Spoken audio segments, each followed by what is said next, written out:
beaucoup chers internautes jaajëfal leen bu baax a baax ci kóolute gi confiance gi ak topp gi comme ni ñu ko defee tous les jours dalal leen ci seen plateau la bonne heure fas yéene waxtaanee actualité waaye dañ koy door ak la revue de presse que nous démarrons avec enquête quotidien mi nga xamante ni mi ngi revenir daal di ne conséquences des récentes manifestations le privé pense ses plaies 14 établissements bancaires impactés à travers les 31 agence pour préjudice de plus de 3 milliards de francs CFA. Auchan annonce le pillage de 7 magasins et le risque de chômage technique pour 300 collaborateurs. Sonatel, Wave, Express liste leur déboire à la une de Enquête quotidien. Ba tey ñu ngi ñuy fàttali que ni brûler et piller une entreprise, c'est priver des Sénégalais d'emploi et de revenus.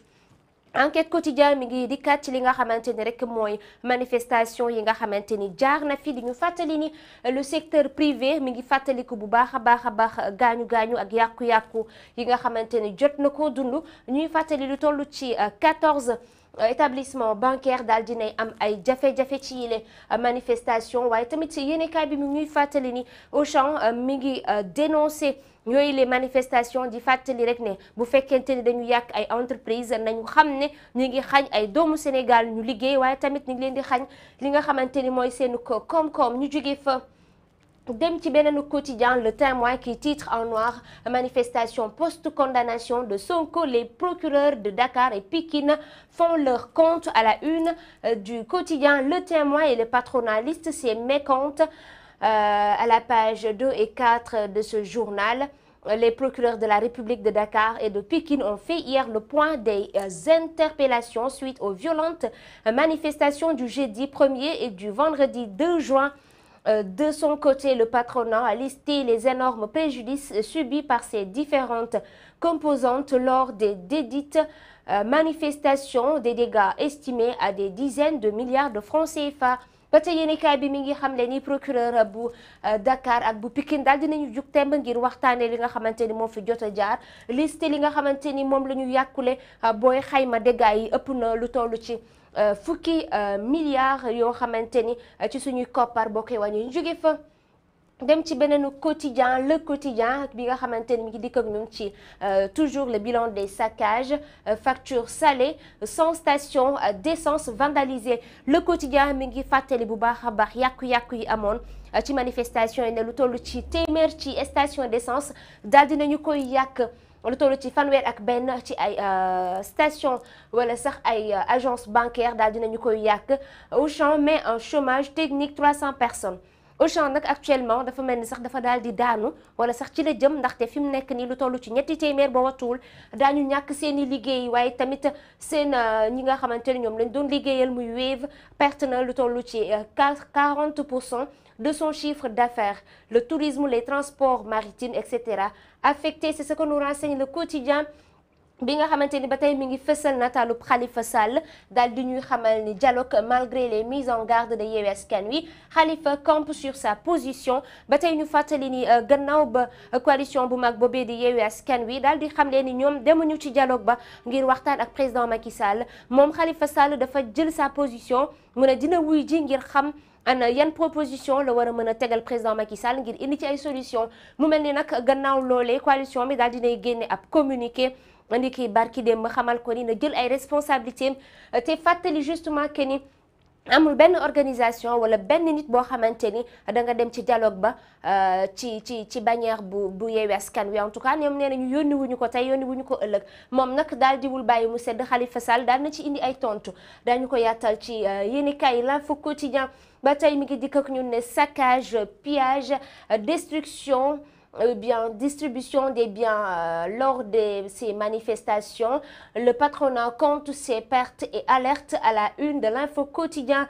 Yéenekaay bi tamit mi ngi dikk ak ñun ci patronat bi ni nga xamante ni noonu la listé li Sénégal ñàkk ci les manifestations ñu jóge fa dem ci beneen journal Walf Quotidien mi nga xamante ni mi ngi fësal nataalub Cheikh Niass ne coupure du signal de Walfadjri. Le groupe Walfadjri traîne l'État du Sénégal en justice. mu mel ni boobu les groupes de presse daal dinay jël état bu Sénégal wala sax ñi nga xamante ne ñoo di njiit yi daal di leen di yóbbu fa mbaxana doone ba benn en tout cas la ñuy waxtaanee bokk na ci coupure bu signal bu Walfadjri, arrestation, emprisonnement d'agents de la DGID et du Trésor, ça grogne dans les régies financières loolee la yéenekaay bi daal di xamle. Khalifa Sall ba tey yéenekaay bi di fàttali ni andi na ay tontu ci communiqué bu Yewwi Askan Wi ñu jógee fi dem ci beneen journal Bës Bi Le Jour qui barre à sa une bilan des pillages et saccages d'entreprises privées de tout. Le CNP n'exclut pas une hausse des prix et du coût de la vie. yéenekaay bi nag mi ngi fàttali ni li nga xamante ni moom la ñu yàq ci manifestation yi boo watul dina répercuter ci population bu Sénégal, c'est-à-dire lépp loo xamante ni rek maanaam wàllum jënd ak jaay la loo xamante ni ay njëg la sa watul dina yokk lool waaye tamit dundu gi dina cher ci askanu Sénégal lu toll ci ñetti téeméer ci ay ndaw yoo xamante ni ñu nga doon xëy ca Auchan daañu ñàkk seenu ko liggéey.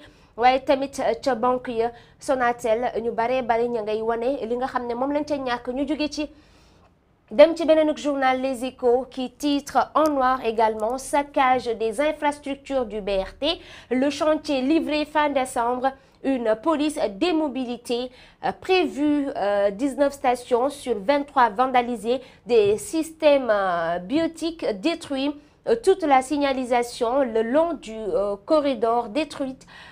Plutôt les vitrages des stations cassés, le rapport des actes de vandalisme du BRT attendu dans une semaine. yéenekaay bi mi ngi fàttali ni yàqu-yàqu yi amoon ci BRT bi ki nga xamante ni rek moom mooy premier ministre daal dina ci indi ay leeral waaye ñu fàttali que ni yàq nañ ci lu bari ci matériel yoo xamante ni jëndoon nañu ko jot ko installé ñu ñuy fàttali lu toll ci 19 ci station yu BRT daal dinañu koy yàq bu baax a baax waaye lu mu ci mën ci doon daal ñu livrer chantier bi ci fin décembre ci atum 2023 waaye tamit ñi ngay proposer beneen police boo xamante ni dina jege yooyu les stations ngir ñu mën ko sécuriser pour lu ni mel bañ a amati. ba tey ñu jógee fi dem ci beneen quotidien L'As mi nga xamante ni mi ngi ne attaque contre le BRT, le TER et les bus Dakar Dem Dikk. Des députés proposent la criminalisation de la destruction des biens publics.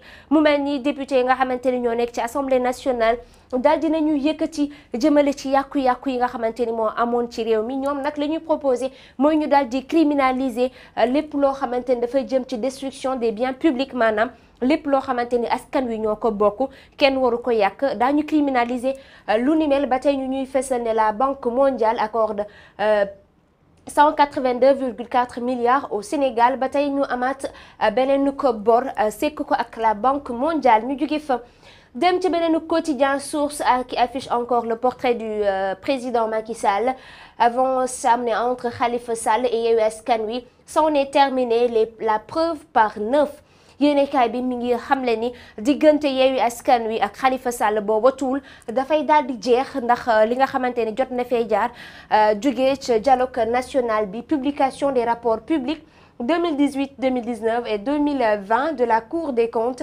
Macky à vous de jouer. ñu jógee fa dem ci beneenuk journal bi du Sud Quotidien mi nga xamante ni mi ngi ne répression violente des émeutes avec leur cortège de morts et d'arrestation, prolongation sans merci. Le parquet annonce l'ouverture d'une information judiciaire contre les auteurs des faits graves. Amnesty International charge le maître des poursuites.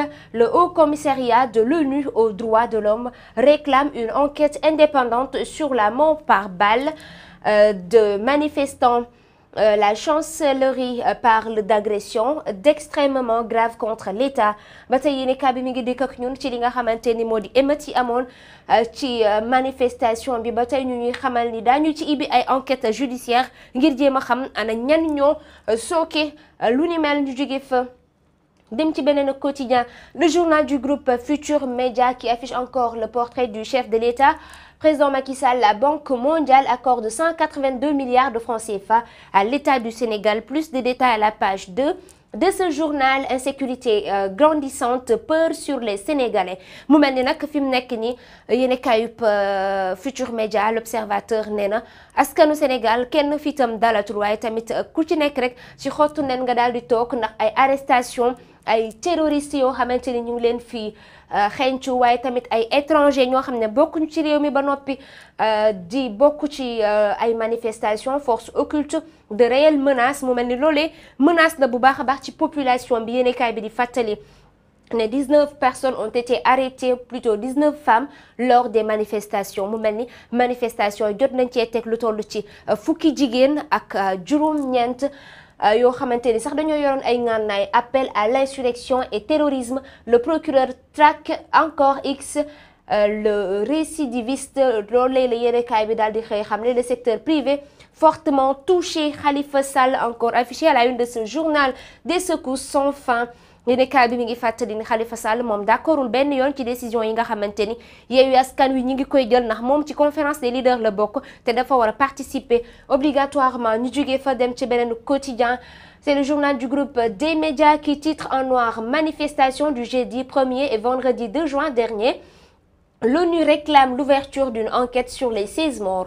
l'ONU nag ma ngay sàkku ngir ñu daal di ibbi ay enquête bu baax a baax jéem a leeral fukki nit ak juróom benn yi nga xamante ni ñàkk nañu seen bakkan ci les manifestations. Ces événements doivent être condamnés fermement. Amadou Ba calme le jeu mu mel ni Amadou Ba nag ma ngay tempérer wala sax ma ngay calmer li nga xamante ni moo di tension bi la ñu xam ne bokk na ci ni manifestation yu ni mel dañ ko war a condamner bu baax a baax a baax. yéenekaay bi nag ba tey mi ngi fësal li nga xamante ni moo di impact économique des tensions sociales. Le Conseil national du patronat du Sénégal tire la sonnette d'alarme. Bougane Gueye Dany encore affiché à la une du journal Tribune Quotidien. Suspension du signal de Walf durant 1 mois. Bougane Gueye Dany parle de banditisme d'État. Le leader de Gëm Sa Bopp achète un exemplaire de Walf Quotidien à 1 million de francs CFA en guise de solidarité. loolee la yéenekaay bi daal di xamle ne solidarité daal la ñu commencé di nemmeeku wala sax ñu koy gis ci taskatu xibaar yi ak patron de presse yi mu mel ni Bougane Gueye Dany daal dinay jëndee benn exemplaire Walf Quotidien à 1 million de francs CFA nataalam ak Cheikh Niass si xëtu yéenekaay bi. ñu jógee fa dem ci Vox Populi moom it ma ngay àddu jëmale ci yéenekaay bi daal di ne président sax wala sax mu ne Ousmane Sonko le président de Pastef loolee la yéenekaay bi xam leen ne ba tey moom dañ ko denc ci biir këram génnagul kenn amagul ci moom ay nouvelles waaye Pape Alé et Atepa donnent des nouvelles de Sonko. ñoom nag ña ngay génn di wax ne Ousmane Sonko mi ngi ci këram ba léegi mi ngi ci jàmm également menacé par ses homologues de membres. Bon, Khalifa Sall répond au leader de Yewwi Askan Wi. La charte de la coalition ne laisse place ni au dictat de la pensée unique ni à l'abus de majorité. Khalifa Sall nee na nag lépp loo xamante ne charte la jëm ci boobule coalition dictature amu fa te it la pensée unique tamit amu fa. nañu jàpp ne ñoom ñëpp lépp lu ñu def dañu koy rek daal di waxtaanee. Antoine Diome annonce une enquête sur les nervis armés mu mel le ministre de l'intérieur la muy sàkku mooy ñu ibbi ay enquête te it wax ci ñi nga xamante ni ay nervi la ñu opposition bi di ko jiiñ pouvoir bi naka noonu di ko jiiñ opposition. En tout cas lépp lu mu ci mën ci doon daañu ko waxtaanee. Le ministre de l'éducation et le SAEMS CUSEMS s'accordent pour une fin d'année apaisée. ba tey yéenekaay bi ngi fàttali que ni ñaari député yu PUR yi ñu tegoon loxo nga xamante ni ñoo sekkoon affaire Amy Ndiaye Gniby. Les 2 députés du PUR libres et sans regret. ñoom ñaar ñi nga xamante ni ñoom la ñu tegoon loxo ba tey la ñuy fàttali moo di amuñu benn regret ci li nga xam ne defoon nañu ko. fierté daal la ñu am te it nee nañu li nekk ci prison yi metti na li nekk ci kaso yi metti na lañ ci àddu. ñoom nag jàpp nañu ni mission la ñu doon dox ndax bu ñu duggul woon peut-être ci kaso yi duñu mën a am loo xamante ni dinañ ko layalee askan wi. ñu jógee fa dem ci beneen quotidien. lii quotidien mi nga xam ne mi ngi fësal nataalu Khalifa Sall ak Ousmane Sonko daal di titré en noir Yewwi Taxawu Sénégal le dialogue des sourds.